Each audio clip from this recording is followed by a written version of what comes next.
Good evening, শুভ সন্ধ্যা। Psychic reader Devika ঘোষে আমি দেবিকা ঘোষ আপনাদের প্রত্যেককে স্বাগত জানাচ্ছি। কেমন আছেন বন্ধুরা? আশা করি ভালো আছেন, ভালো থাকুন, সবসময় সুস্থ থাকুন, সদা সর্বদা আনন্দে থাকুন, এটাই মন থেকে প্রার্থনা করি আমার প্রতিটা বন্ধু, ভাই বোন, দাদা দিদি, প্রত্যেকটা ভালোবাসার মানুষদের জন্য। চলো দেখে নিই। প্রথমে দেখবো আমি তোমার জন্য কিছু গাইডেন্স আছে কিনা ইউনিভার্সের তরফ থেকে।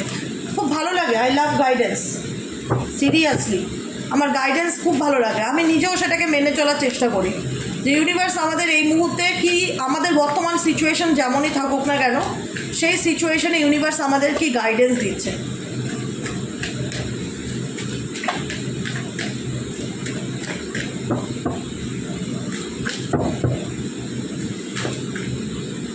ওকে okay okay okay okay, bottom of the ডেকে কী আছে? The answer you need are coming.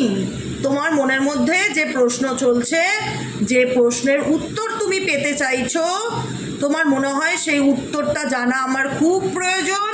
সেই উত্তর আপকামিং ফুল মুন আগে। ফুল মুন হচ্ছে তোমার পূর্ণিমা, মানে 29শে এপ্রিল, 29শে জুলাই। হ্যাঁ, গুরু পূর্ণিমা, 29শে জুলাই হচ্ছে গুরু পূর্ণিমা। গুরু পূর্ণিমার মধ্যে তোমার মনে থাকা যদি কোনো প্রশ্ন থাকে, ডেফিনেটলি সেই প্রশ্নের উত্তর তুমি পেতে চলেছ। স্পেসিফিক অল জোডিয়াক সাইন রাশি, কিন্তু মূলত এই মেসেজটি স্পেশালি জেমিনাই রাশি যারা আছে, মিথুন রাশি যারা আছে, তাদের বলবো ম্যান্ডেটারি তুমি পাবেই পাবে। তুমি আমাকে তারপর জানাবে। মিথুন রাশির জাতক এবং জাতিকার এবং অল জোডিয়াকের জন্য রাশি, কিন্তু তবুও বললাম স্পেসিফিক, এখানে জেমিনাই সাইন আছে, দুটো ফেস, ঠিক আছে। ফুল মুন ইন জেমিনাইদের জন্য একটা বিশেষ বার্তা যে আগামী পূর্ণিমার মধ্যে তোমার মনে যদি কোনো প্রশ্ন চলে, সেই প্রশ্ন যেটা তোমার জানা প্রয়োজন, ইয়েস অর নো, হবে কি হবে না, পাবো কি পাবো না, এরকম একটা গান আছে না, যাই হোক, সেই কোনো প্রশ্নের ডাউট ক্লিয়ার হতে চলেছে। যদি হয় আমাকে জানাবে কিন্তু, হ্যাঁ, কমেন্টে। Next guidance card, look at the bigger picture. জীবনটাকে বড় করে দেখো। এটা স্পেসিফিক কাদের জন্য আমি এরকমভাবে বলছি, হ্যাঁ, তোমাদের যেন ভালো লাগে, আর্টু রিডিংয়ে ইন্টারেস্ট বাড়ে। এই গাইডেন্সগুলো অল জোডিয়াক সাইন, তবুও কোনো কোনো লাইন যদি কোনো রাশিকে মেনশন করে আসে যদি মেসেজে, তো সেই রাশিটার নাম আমি মেনশন করব। এটা হচ্ছে ধনু রাশির জাতকের জন্য বলা হচ্ছে, যারা ধনু, স্যাজিটেরিয়াস, ধনু রাশির জাতকদের বলছে নিজে টার্গেটের উপর ফোকাস রাখো, যেটাই পেতে চাইছো সেটার উপর ফোকাস রাখো। এমনি ধনু টার্গেটই করে, ধনুক সিম্বলকে ইন্ডিকেট করে। ধনুকের সিম্বলই হচ্ছে ধনুরাশির জাতক জাতিকা। ধনুরাশির মানুষরা খুব টার্গেট করে চলতে ভালোবাসে। তো সেই টার্গেটটা এগিয়ে যাও, লক্ষ্য ভ্রষ্ট হয়েও না। Look at the bigger picture, জীবনটাকে নিয়ে বড় করে কিছু প্ল্যানিং করো। তোমার জীবনে ধনুরাশি এখানে যারা আছো, স্পেসিফিক তোমার জীবনে বড় স্বপ্ন দেখতে বলছে। ছোট ছোট স্বপ্নের পিছনে সময় নষ্ট করে না করে জীবনটাকে নিয়ে বড় কিছু ভাবো, ঠিক আছে? আচ্ছা, bring love into the situation বলছে তোমার জীবনে ভালোবাসা আসতে চলেছে। এটা কাদের জন্য? এটা স্পেসিফিক কুম্ভ রাশির জাতক এবং জাতিকাদের মধ্যে জন্য। এখানে এই আমি আবারও বলবো, এই রিডিং জেনারেল রিডিং সবার জন্য, তবুও যেহেতু এখানে রাশি মেনশন করা আছে, সেহেতু আমি স্পেসিফিকভাবে বলবো হতেই চলেছে, আসতেই চলেছে। তো ক্লেম করবে আর জানাবে যে আমার রিডিংটা তোমাদের কতটা রেজোনেট করছে, বা আমার মেসেজটা তোমরা ফিল করতে পারছো কি না, ডেফিনেটলি জানাও। Bring love into the situation বলছে অ্যাকুয়ারিয়াস, কুম্ভ রাশির জাতক এবং জাতিকারা, তোমাদের লাইফে ভালোবাসা আসতে চলেছে। প্রেম প্রেম প্রেম প্লেইং দিস এনার্জি। তাহলে এতক্ষণ আমরা মিথুন কুম্ভ মানে হচ্ছে এয়ার সাইন নিয়ে পেলাম মেসেজ। এয়ার সাইনের ভালো পরিবর্তন আসতে চলেছে। এয়ার সাইন মিথুন, তুলা, কুম্ভ, আর এখানে পেলাম ধনু রাশির জাতক জাতিকারা আছো। আর কি আছে এই চারটে গাইডেন্সে? আর কি আছে? প্রসপারিটি, ওট, বিষ রাশি। প্রসপারিটি লাইস এ হেড। নিউ মুন এনার্জি মানে আগামী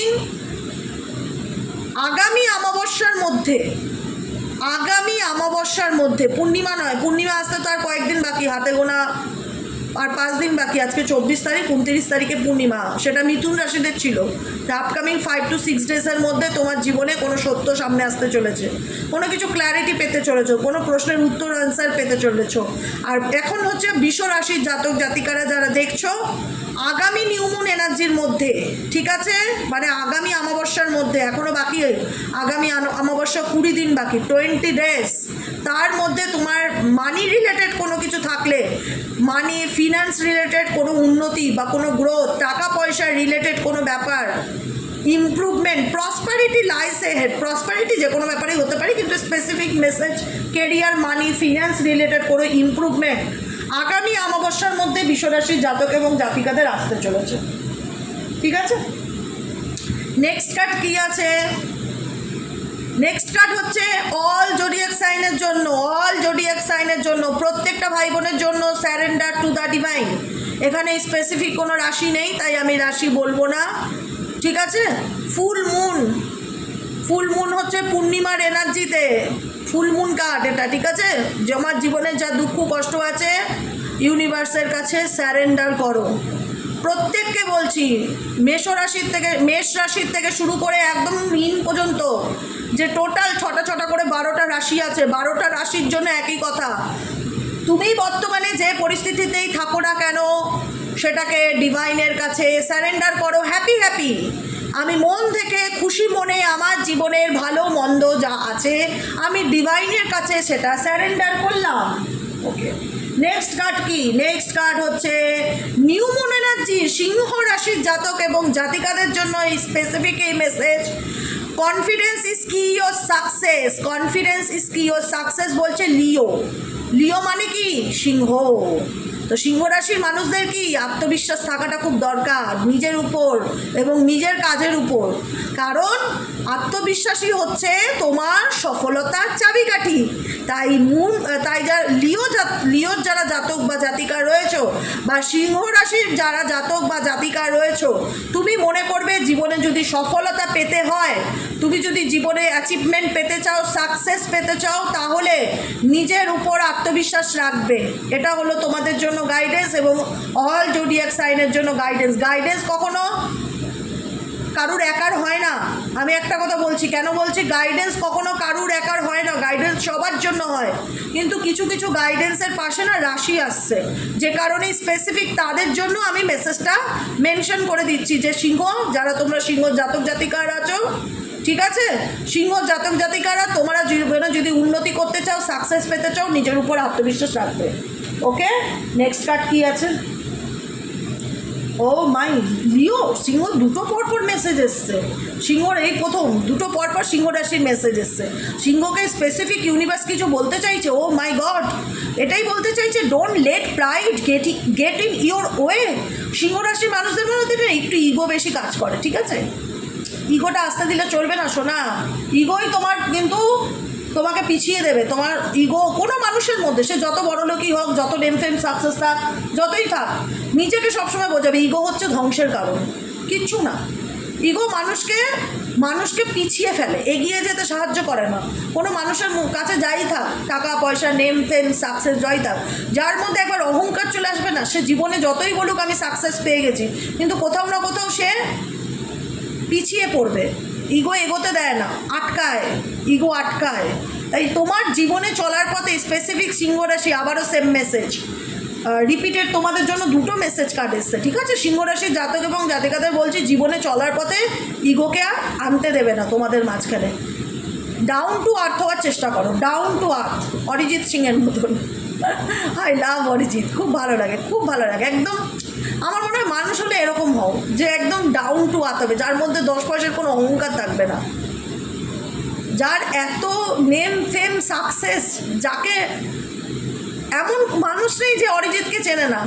সেই মানুষটা সাধারণভাবে সবার মধ্যেখানে চলে ফেরে, ঘুরে বেড়ায়, নিজের গ্রামের মাটিতে, মানে যতই পয়সা থাক, পয়সা হলে মানুষ জায়গা পরিবর্তন করে নেয়, ভালো জায়গায় ফ্ল্যাট কেনে, ভালো সেলিব্রিটিদের মধ্যে থাকা শুরু করে। কিন্তু ওই একটা মানুষ দেখলাম আমার চোখে, যে একদম হিরে, যে সাধারণ মানুষদের সঙ্গে ওঠা বসা করতে বেশি প্রেফার করে। আমার খুব ভালো লাগে অরিজিৎকে এই কারণে, বিশেষ করে।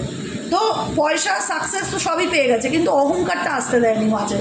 তো এটা আমি সবার জন্যই বলবো যে জীবনে যাই পেয়ে থাকো না কেন, ইগো, অ্যাটিটিউড, অহংকার এগুলোকে তোমার চলার পথে আনবে না। এটা তোমাকে পিছন থেকে বাধা দেবে, মানে তোমাকে উন্নতি করতে বাধা দেবে, তোমার মধ্যে ইগো চলে আসবে। ঠিক আছে, স্পেসিফিক মেসেজ হচ্ছে কুম্ভ রাশিদের জন্য বললাম। হ্যাঁ, লাস্ট কার্ড কি আছে? Blue moon. এটা সবার জন্য, all zodiac sign. All zodiac সাইনকে কি বলা হচ্ছে? Believe in the impossible.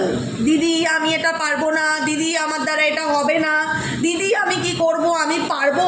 নিজের উপর কনফিডেন্স রাখো। কেন পারবে না বাবা, কেন পারবে না? মানুষের মধ্যে ইচ্ছা শক্তি থাকলে মানুষ সব পারে। শুধু ইচ্ছা শক্তিটা থাকা দরকার, কিছু করে দেখানো, জুনুনটা থাকা দরকার, জুনুন। সেই জুনুনটা তোমাদের মধ্যে আনতে হবে। আমি এটা আমার কাজের জায়গা, তো এখানে বসে আমি সারাদিন রাত কাজ করি, লোকের বুকিং টুকিং যা, কাজের জায়গায় বসে মিথ্যা বলবো না। আমি যে আজকে এই জায়গাটা এসেছি না, আমার পিছনে কিন্তু কেউ ছিল না, কিন্তু আমার মধ্যে একটা জেদ ছিল, প্রবলভাবে জেদ ছিল যে আমাকে নিজের পায়ে দাঁড়াতেই হবে, any how and any cost. কীভাবে আমি জানি না, কিন্তু আমার একটা জেদ। তাই জেদটা রাখো যে আমাকে ভালো থাকতেই হবে। কি করে থাকবো আমি জানি না, কিন্তু থাকতে হবে। অসম্ভব বলে কিচ্ছু হয় না এই পৃথিবীতে। Believe in the impossible. সব কিছুই সম্ভব যদি তুমি সেটাকে বিশ্বাস করো। তো অল জোডিয়াক সাইনের জন্য এই গাইডেন্সটা দিয়ে আমি গাইডেন্সটা আজকের মতন এতটুকু কমপ্লিট করলাম। কারণ আমি প্রত্যেক দিন ভেবেছি সন্ধ্যেবেলা আমি 2-4টে কার্ড হলো আর ডেক থেকে সাফল করে যেটা আসবে গাইডেন্স আমি তোমাদের কাছে পৌঁছানোর চেষ্টা করব। ঠিক আছে, বোঝা গেল? এবার হচ্ছে থার্ড পার্টির উদ্দেশ্য কি তোমার পার্টনারকে নিয়ে। থার্ড পার্টির সাথে তোমার পার্টনারের বর্তমান কারেন্ট নাও কেমন কি চলছে। Please divine Angel, divine universe help করুন ও গাইড করুন। এঞ্জেল আর্কএঞ্জেল মাইকেল প্লিজ হেল্প করুন ও গাইড করুন। তৃতীয় ব্যক্তির সাথে তোমার পার্টনারের at present right now relationship. তৃতীয় ব্যক্তির সাথে তোমার পার্টনারের at present right now relationship. তৃতীয় ব্যক্তির সাথে তোমার পার্টনারের at present right now relationship.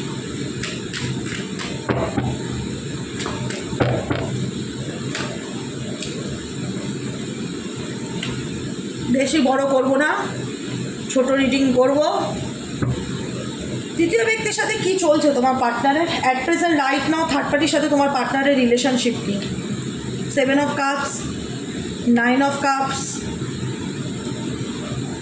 Night of swords, 9 of cups, sun card. সত্যি কথা বলবো, শোনো মন দিয়ে। থার্ড পার্টির সাথে তোমার পার্টনারের সম্পর্ক নিয়ে থার্ড পার্টি এখন ইনসিকিউরিটিতে ভুগছে। তুমি কতটুকু মানবে কি মানবে না আমি জানি না, কিন্তু আমি এই 5টা কার্ডে যেটা এসছে, মানে যেটা সারাংশ যেটাকে বলা হয়, সেই সারাংশটাই আমি বলছি তোমাদেরকে। কার্মা সবসময় ফায়ার ব্যাক করে, সব সময়। কোনো একটা সময় এই থার্ড পার্টি তোমাকে এরকম একটা ডিপ্রেশনের জায়গায় দিয়েছিল, ঠেলে দিয়েছিল অন্ধকারের মুখে, যেখানে দাঁড়িয়ে তোমার মনে হতো যে আমি ভালো থাকতে পারছি না বা আমি ভালো নেই। আজকে কোথাও না কোথাও তুমি কতটা নিজেকে চেঞ্জ করতে পেরেছো বা নিজের লাইফে কতটা পরিবর্তন করতে পেরেছো গড নোস। কারণ প্রত্যেককে তো ধরে ধরে পরিবর্তন করাটা আমার পক্ষে সম্ভব নয়, কিন্তু আমি চাই যে গাইডেন্সগুলো, মেসেজগুলো শুনে তোমরা নিজেদেরকে পাল্টানোর চেষ্টা করো, পরিবর্তন করো। কারণ কাউকে পাল্টানোটা আমাদের হাতে নেই, আমি জানি। আমি চাইলে কাউকে বদলাতে পারবো না, কিন্তু আমি তখনই বদলাতে পারবো যখন তোমার নিজের প্রচেষ্টা থাকবে যে দিদি তুমি বলো আমাকে ভালো থাকতে গেলে কি করতে হবে। এই কথাটা তুমি যেদিন আমাকে বলবে আমি সেদিনই তোমাকে বদলাতে পারবো। কারোর ইচ্ছার বিরুদ্ধে গিয়ে কিন্তু আমি কাউকে বদলাতে পারবো না। কারণ আমরা কেন বলি যে কমেন্টে লেখো অ্যাকসেপ্ট ইট, অ্যাকসেপ্টেন্স করো, ক্লেইম করো, মানে আমি সেটাকে নেওয়ার জন্য রেডি, মেন্টালি প্রিপেয়ার্ড, আমি সেটা গ্রহণ করছি। এই কারণেই বলা হয় অ্যাকসেপ্ট ইট লেখো বা ক্লেইম এনার্জি লেখো। তো আমি যখন কোনো গাইডেন্স দেবো তখন তোমরা যদি নেওয়ার মতন মেন্টালি প্রিপেয়ার্ড থাকো তখন তুমি সেটাকে অ্যাকসেপ্ট করবে। এবং ডেফিনেটলি যারা যারা অ্যাকসেপ্ট করছো তারা হয়তো আজকে বুঝতে পারছো, নিজেরাই বুঝতে পারছো তোমরা এখন আগের থেকে অনেক বেটার আছো বা বেটার রয়েছো। কিন্তু যারা থাকতে পারছো না তাদের হয়তো একটু সময় লাগবে। সবাই যে একসাথে একভাবে গ্রো করতে পারে এটা কোনো মানে নেই। তুমি আজকে পাচ্ছ না, দুদিন পর তুমিও ভালো থাকতে পারবে। ভালো থাকাটা সম্পূর্ণ তোমার উপর ডিপেন্ড করে। কিন্তু ম্যাটার করে এটাই যে থার্ড পার্টির সাথে তোমার পার্টনারের রিলেশনশিপ কেমন। কারণ দেখো আমি একদম খাঁটি কথা বলছি, একটা বলে না যে কারুর ঘর ভেঙে কেউ নিজের ঘর জুটতে পারে না, কারুর মাথার ছাদ কেড়ে, কারুর পায়ের তলায় মাটি কেড়ে কেউ সুখী হতে পারে না, কারুর সম্পর্ক ভেঙে কেউ, কারুর কোনো জিনিস ভাঙা উচিত না। ভাঙা পারলে জুড়ে দাও। তুমি জোড়ার জন্য জন্ম নাও। তুমি সবসময় বলো ইউনিভার্সকে, ভগবান আমি যেন সবার সম্পর্ক ঠিক করে দিতে পারি, আমি যেন সব কিছু ঠিক করে দিতে পারি, আমি যেন সবাইকে ভালো রাখতে পারি। যে কোনো কিছু জোড়ার জন্য তুমি এই পৃথিবীতে এসছো, ভেঙে দেওয়ার জন্য না।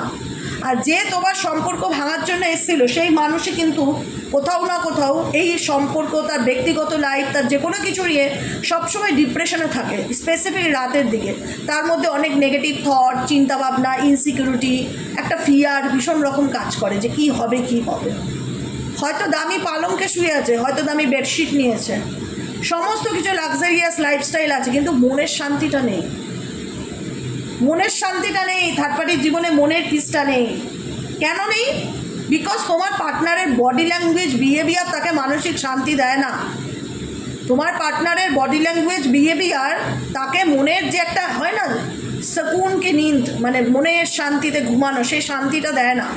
তোমার পার্টনারের কনফিউশন তাকেও কোথাও না কোথাও ধোঁয়াশার মধ্যে রাখে যে এই সম্পর্কের ভবিষ্যৎ কী বা এই সম্পর্কটা কোথায় দাঁড়াতে চলেছে। কারণ আমার মনে হয় তোমার পার্টনারের সাথে তার রিলেশনশিপে তোমার পার্টনারের দ্বারা সে এমন কিছু ব্যবহার পাচ্ছে বা এমন কিছু নেগেটিভ সাইন ফিল করতে পারছে যেটা নিয়ে সে কিন্তু কোথাও না কোথাও একটু দুশ্চিন্তার মধ্যেই আছে দ্বিতীয় ব্যক্তি। যে কারণে 9 অফ কাপস এবং সান কার্ড এটাই ইন্ডিকেট করছে যে থার্ড পার্সন কিন্তু কোথাও না কোথাও ম্যানিফেস্ট করছে যে তার জীবনে যেন ভালো সময় আসে, তার জীবনে যেন তার মনের ইচ্ছা, 9 অফ কাপস উইশ ফুলফিলমেন্টকে বলা হয়, তার মনে যেটাই ইচ্ছা সেটাই যেন ফুলফিল করে দেয় ভগবান। কোনো ম্যানিফেস্টেশন করা, কোনো রিচুয়াল করা থার্ড পার্টি করছে। কেন করছে?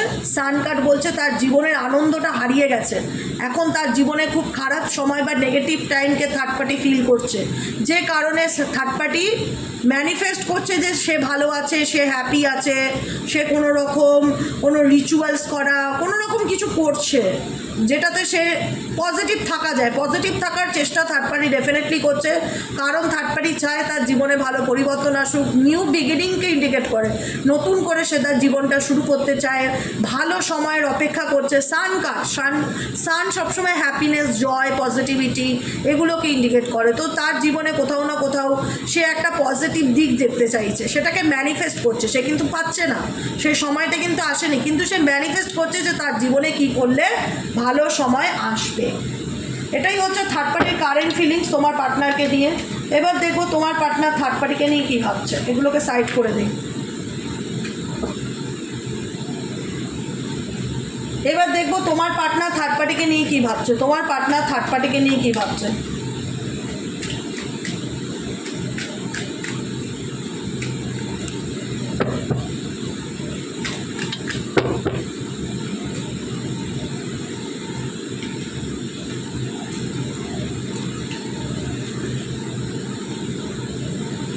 কুইন অফ সোয়ার্ডসের এনার্জি, ওকে। 3 অফ সোয়ার্ডসের এনার্জি। থার্ড পার্টিকে নিয়ে কী ভাবছে দেখো, সম্পর্ক, আমি এই দুটো কার্ডেই বুঝতে পারছি। এই যে এই দুটো কার্ডই আমি বলে দিচ্ছি আগে, যেগুলো ওপেন আছে, না queen of swords and 3 of swords. এখানে কিন্তু একটা কথা আমি বলবো, মানবে? এটা হচ্ছে হাস্যকর ব্যাপার। কেউ কাউকে ঠকিয়ে ভালো থাকতে পারে না, এটা তো অবশ্যই দামি কথা একটা। আজ না হোক কাল তাকে ফিল করতেই হবে। কিন্তু আমি যেটা তোমাদের বলতে চাইছিলাম, এখানে থার্ড পার্টির manipulation, third party definitely, third party দেখলাম না 9 অফ সোয়ার্ডসের কার্ড এসছে, যেখানে থার্ড পার্টি প্রচণ্ড মানসিক ডিপ্রেশন বা দুশ্চিন্তার মধ্যে আছে, কিন্তু কোথাও না কোথাও সে তার দুর্বলতাটা কিন্তু খুব একটা তোমার পার্টনারকে শো অফ করছে না, যে সে ইনসিকিউর ফিল করছে এই রিলেশনশিপটা নিয়ে, সেটা কিন্তু তোমার পার্টনারকে সে বলছে না। থার্ড পার্টি কিন্তু যথেষ্ট চালাক চতুর, যে তৃতীয় ব্যক্তি তোমার পার্টনারের লাইফে রয়েছে সে কিন্তু যথেষ্ট চালাক চতুর, সে কিন্তু তোমাকে নিয়ে ইনসিকিউর ফিল করে। এখানে দেখো তার, আমি মনে করলাম তোমার পার্টনারের সঙ্গে তৃতীয় ব্যক্তির মধ্যে তুমি থার্ড পার্টি, ঠিক আছে?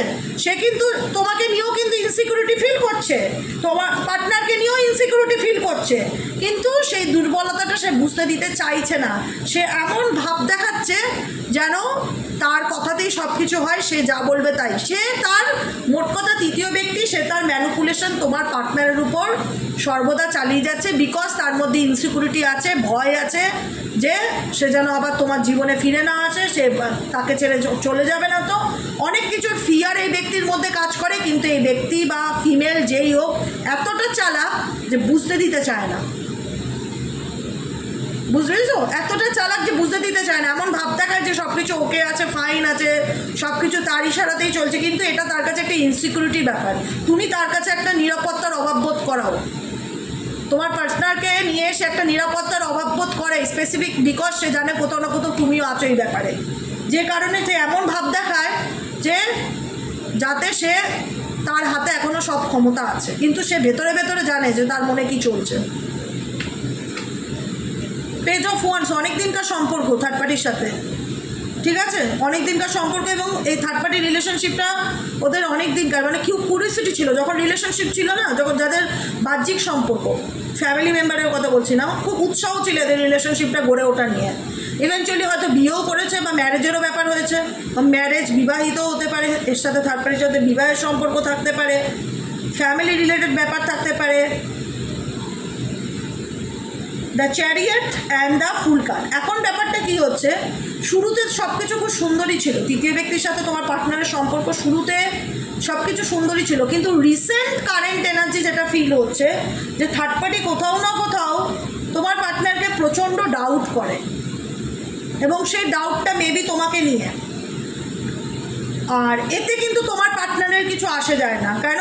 কারণ queen of swords and fool card এটাই ইন্ডিকেট করছে তোমার পার্টনারের জীবনে থাকা থার্ড পার্টি যেই হোক না কেন, ঘরের লোক হোক বাইরের লোক হোক, যতই তাকে কন্ট্রোল করার চেষ্টা করুক না কেন, তোমার পার্টনার কিন্তু আলটিমেট নিজের মর্জির মালিক, আলটিমেট কিন্তু নিজের মর্জির মালিক। হয়তো পরিস্থিতির কারণে তাকে পুরোপুরি ছেড়ে বেরিয়ে আসতে পারছে না, চ্যারিয়েট কার্ড ইন্ডিকেট করছে সে হয়তো পরিস্থিতির কারণে দুজনকে নিয়েই চলছে। এখানে ব্ল্যাক জেব্রা, ঠিক আছে, এখানে হচ্ছে এই এই অ্যানিমালটাকে কি বলে জানো, আমি পড়েছিলাম, আমি নামটা কেন ভুলে গেলাম, ইস কি বলে কি বলে কি বলে, আমি না মনে করতে পারছি না, বুঝতে পারলে, আমি পড়েছিলাম কিন্তু আমার মাথাতে আসছে না। এই যে দুখানে অ্যানিমাল দেখতে পাচ্ছ, একটা ব্ল্যাক কালারের একটা হোয়াইট কালারের, এই দুজনকে নিয়েই কিন্তু তোমার পার্টনার এই জার্নিটাতে এগোনোর চেষ্টা করছে, ঠিক আছে, দুজনকে নিয়েই চলতে চাইছে, কিন্তু প্রবলেমটা যেটা হচ্ছে থার্ড পার্টি সেটা চায় না, ইভেনচুয়ালি তুমিও চাইবে না সে দুটো পরিস্থিতির মধ্যে দিয়ে চলুক। এখানে দাঁড়িয়ে থার্ড পার্টি তোমার পার্টনারকে যথেষ্ট বোঝানোর চেষ্টা করছে, সেটা ভালোভাবেই হোক টেরাভাবেই হোক বোঝানোর চেষ্টা করছে, কিন্তু তোমার পার্টনার আলটিমেট চলে কিন্তু নিজেরই মর্জিতে, যতই থার্ড পার্টি কন্ট্রোল করুক, ম্যানিপুলেট করুক, যতই তাকে আটকানোর চেষ্টা করুক, কিন্তু তোমার পার্সন হচ্ছে স্বাধীন চেতা নাগরিক, ঠিক আছে, যতই ওকে মানে যতই চাপ না কেন যে সে কিন্তু, হ্যাঁ এটা না যে সে থার্ড পার্টিকে ছেড়ে দিয়েছে, আমি কিন্তু এরকম কথা একবারও বলছি না। 7 নম্বর কার্ড চ্যারিয়েট কিন্তু ইন্ডিকেট করছে না এখানে যে তোমার পার্টনার থার্ড পার্টিকে ছেড়ে দিয়েছে, দেখা যাচ্ছে তোমার পার্টনার থার্ড পার্টিকে নিয়েও চলছে, কিন্তু এখানে তোমার পার্টনার এখন বর্তমান সিচুয়েশনে দাঁড়িয়ে যেটা দেখতে পাচ্ছি পরিষ্কার, আগে যেরকম হতো থার্ড পার্টি উঠতে বললে উঠতো, বসতে বললে বসতো, যা বলতো সেটাকেই অন্ধবিশ্বাস করতো, নিজের ইনার ভয়েসের কথা শুনতো না, বাস্তবটা যাচাই করে দেখতে চাইতো না যে কোনটা ঠিক কোনটা ভুল, এখন দেখা যাচ্ছে সেগুলোকে সে ইগনোর করে। থার্ড পার্টি কিছু বলছে, তোমার পার্টনার নিজের ইচ্ছা মতন চলছে, যে তুই তোর মতন ভক, আমি আমার মতন চললাম, এরকমই সিচুয়েশন তোমার পার্টনারের সাথে থার্ড পার্টি রিসেন্ট নাও দেখতে পাচ্ছি। কতটা রেজোনেট করলো অবশ্যই কমেন্ট সেকশন জানাবে। তবুও বলি জেনারেল প্রেডিকশন যতটুকু রেজোনেট করবে ততটুকু এনার্জিকে অ্যাকসেপ্ট করবে, যেটুকুনি রেজোনেট করবে না লেট গো করে দেবে। সবসময় সব কিছু যে তোমার সাথে পাই টু পাই ম্যাচ হতেই হবে এরকম কোনো ব্যাপার নেই ডিয়ার, এটা জেনারেল প্রেডিকশন, পার্সোনাল নয়, ঠিক আছে। তো সেক্ষেত্রে তোমার যতটুকু মনে হচ্ছে, কারণ প্রত্যেকের ইনটিউশন তো কিছু না কিছু বলে, মেসেজ দেয়, গাইডেন্স দেয়, তো তোমার ইনটিউশন যতটুকু যা বলছে সেটুকুনিকে অ্যাকসেপ্ট করে সামনের দিকে এগিয়ে যাওয়ার চেষ্টা করো। কোনো কিছু নিয়ে ওভার থিঙ্কিং স্ট্রেস করবে না, স্পেসিফিক এই ধরনের রিডিংগুলোতে নিয়ে একদমই নেগেটিভ চিন্তাভাবনায় স্ট্রেস অ্যাংজাইটি এগুলো করবে না। আমি সবসময় বলি না, রিডিং দেখতে ভালো লাগে দেখো, এগুলো নিয়ে ওভার থিঙ্কিং স্ট্রেস করবে না যে কি হলো না হলো, এটা তোমারই ক্ষতি। নিজেকে নিজে ভালো রাখো, নিজেকে নিজে ভালোবাসো, এই পৃথিবীতে কেউ কারুর না, চাচা আপনার যান বাচ্চা, যে যা খুশি করছে করুক, তুমি তোমার দিকে ফোকাস দাও। দ্য হ্যাংম্যান কার্ড, তোমার লাইফে কী করলে ভালো থাকবে তুমি সেটা নিয়ে ভাবো। তোমার ভালোবাসা যদি সত্যি হয়, লাভার্সের কার্ড, সে ডেফিনেটলি তোমার জীবনে আসবে এবং তুমি চাও হয়তো, এখানে অনেকেই চায় সেই মানুষটা তোমার জীবনে ফিরুক, কিন্তু এখন হয়তো সে তোমাকে বুঝতে চাইছে না বা ইগো দেখাচ্ছে। তাকে সময়ের উপর ছেড়ে দাও, সে নিজেই বুঝতে পারবে তোমার ভ্যালুটা কী। তোমাকে জোর করে কারুর নিজের ভ্যালু বুঝতে দিতে হবে না, বিকজ এই ব্যক্তি কোথাও না কোথাও সারা বছরই কনফিউশনেই থাকে। এত অপশান ভগবান যদি একটা মানুষকে দিয়ে দেয় তো কনফিউশন তো আসা স্বাভাবিক ব্যাপার, কিন্তু কোথাও না কোথাও একটা সময় আসবে যে ম্যাচুরিটির সাথে সিচুয়েশনকে হ্যান্ডেল করার চেষ্টা করবে এবং প্র্যাকটিক্যালি বোঝার চেষ্টা করবে যে বাস্তব পরিস্থিতিটা কী। এখানে যেটা দরকার সেটা হচ্ছে একটা ব্যক্তি, একটা ম্যান উম্যান যেই হয়ে থাক, তাকে টাইম দেওয়াটা। আর কতদিন দেবো দিদি? আমি বলছি না কারোর জন্য তুমি অপেক্ষা করো, আমি আমার কাছে যারা পার্সোনাল রিডিং নেয় আমি তাদেরকেও বলি যে আসা সে এমনি আসবো, অপেক্ষা করার কোনো দরকার নেই। তুমি নিজের কাজে ফোকাস দাও, নিজেকে ভালো রাখার চেষ্টা করো। তোমার ভালোবাসা যদি তোমার হয়ে থাকে ডেফিনেটলি তোমার জীবনে ফিরবে, কিন্তু তার জন্য তোমাকে দিন গুনতে হবে না, ক্যালেন্ডারে তারিখ কাটতে হবে না, কিচ্ছু করতে হবে না। ওইভাবে কাউকে ভালোবাসাটা মানে নিজেকে কষ্ট দেওয়া। তাই নিজেকে ভালোবাসো। ঈশ্বর যদি মনে করেন এই ব্যক্তির তোমার নিজের ভুল বুঝতে পেরে তোমার জীবনে ফিরতে চায়, অবশ্যই ফিরবে। আর যদি মনে করে যে সে তার নিজের মর্জির মালিক, তার জীবনে সে যা খুশি তাই করবে, তার লাইফটা তার কাছে একটা জাস্ট চললেই হলো এরকম একটা ব্যাপার, তো তাকে নিয়ে তুমি নিজেকে পিছিয়ে ফেলো না, ঠিক আছে? এটাই হলো গাইডেন্স। কেমন লাগলো অবশ্যই জানিও। ভালো থেকো, সুস্থ থেকো। আজকের মতন এতটাই, টাটা, শুভরাত্রি। কালকে দেখা হচ্ছে সকালে রিডিং অ্যাস্ট্রো ট্যারোটির দেবিকাতে। Good night.